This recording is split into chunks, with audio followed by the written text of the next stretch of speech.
नमस्कार सर्वांना, श्री स्वामी समर्थ। आजच्या या सुंदर व्हिडिओमध्ये आपण अधिक मास स्पेशल रांगोळी पाहणार आहोत आणि त्याचसोबत जाणून घेणार आहोत अधिक मासाचं महत्त्व, 33 गोष्टींचं रहस्य आणि लेक जावायला काय दान देतात आणि या पवित्र महिन्यात काय करावं आणि काय टाळावं।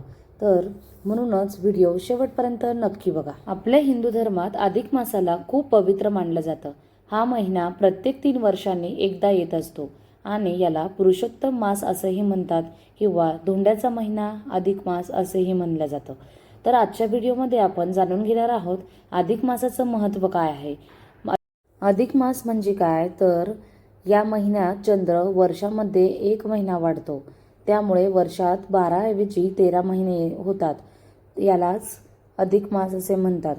तर अधिक मास हे हिंदू पंचांगानुसार दर 3 वर्षांनी येणारा अतिरिक्त महिना आहे, ज्याला आपण पुरुषोत्तम मास किंवा धोंड्याचा महिना म्हणतो। तर 2026 मध्ये अधिक मास कधी सुरू होणार आहे बघूया। 17 मे 2026 पासून अधिक मास सुरू होणार आहे, तर तो 15 जून 2026 रोजी अधिक मास समाप्त होणार आहे। अधिक मास कोणत्या महिन्यात येतो? 2026 मध्ये अधिक मास ज्येष्ठ महिन्यात येणार आहे। अधिक मासात काय करू नये? विवाह, मुंडन, गृहप्रवेश, नवीन व्यवसाय सुरू करणे टाळावे। आणि अधिक मासात काय करावे, तर उपवास, विष्णुपूजा आणि दान धर्म नक्कीच करा। अधिक मासात 33 या आकड्याला विशेष महत्त्व आहे। 33 कोटी देवांचे प्रतीक, त्यामुळे कोणतीही वस्तू दान करताना ती 33च्या संख्येत द्यावी। अनारसे तांब्याच्या किंवा चांदीच्या ताटात 33 अनारसे ठेवून त्यावर साजूक तुपाचा दिवा लावून ते दान केले जाते। आणि बत्तासे किंवा लाडू, 33 बत्तासे, 33 लाडू किंवा 33 फळे, केळी, आंबे याचेही दान केले जाते। आणि सोबतच दीपदानाचं खूप महत्त्व आहे। सर्वात श्रेष्ठ दान म्हणजे दीपदान आहे।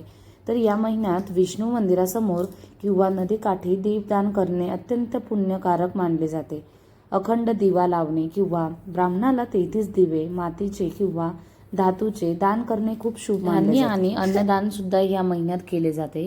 तर गहू, तांदूळ किंवा डाळ गरिबांना किंवा ब्राह्मणांना दान करावे आणि गरजूंना जेवण घालणे हे या महिन्यात खूप मोठे पुण्य मानले जाते। महाराष्ट्रात अधिक मासात जावायला भगवान विष्णूचे रूप म्हणजेच नारायण मानले जाते, म्हणून लेक आणि जावायला घरी बोलावून त्यांचा विशेष असा पाहुणचार केला जातो।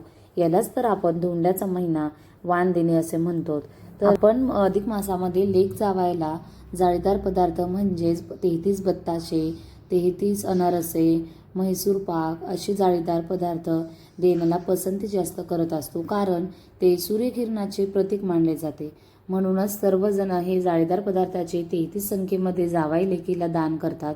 आणि आपल्या परिस्थितीनुसार आपण पहिला धोंडा असेल तर आपल्या लेकी जावयांसाठी सोन्या आणि चांदीचाही आपण भेटवस्तू आपण देत असतो। तर अनारशांसोबतच आपण जावयाला काही भेटवस्तू देत असतो। तर त्यामध्ये आपण चांदीचा दिवा म्हणजेच निरंजन, तर ताटातील 33 अनारशांवरती चांदीचा किंवा तांब्याचा दिवा लावून आपण तो जावयाला दान करत असतो।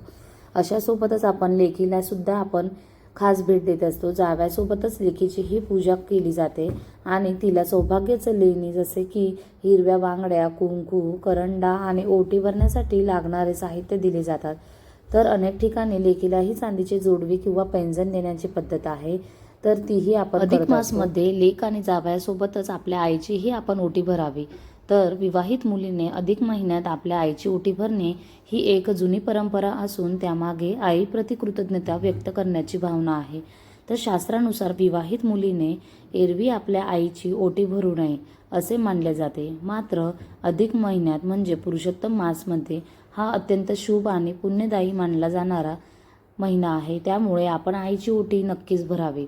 तर कृतज्ञता व्यक्त करणे म्हणजेच मुलीच्या आईने तिचे कन्यादान करून खूप मोठा त्याग केलेला असतो। तिच्या या सर्वोच्च त्यागाबद्दल आणि तिने दिलेल्या संस्काराबद्दल कृतज्ञता व्यक्त करण्यासाठी अधिक मासात साडी आणि खणा नारळाने तिची ओटी भरून आईचाही मान राखण्याने कुटुंबात सुख समृद्धी येते आणि पुण्य मिळते अशी धार्मिक धारणा आहे। म्हणून ह्या महिन्यात आईची ओटी आवडल्यास लाईक, शेअर, कमेंट करायला विसरू नका आणि चॅनलला नवीन असाल तर सबस्क्राईब नक्की करा।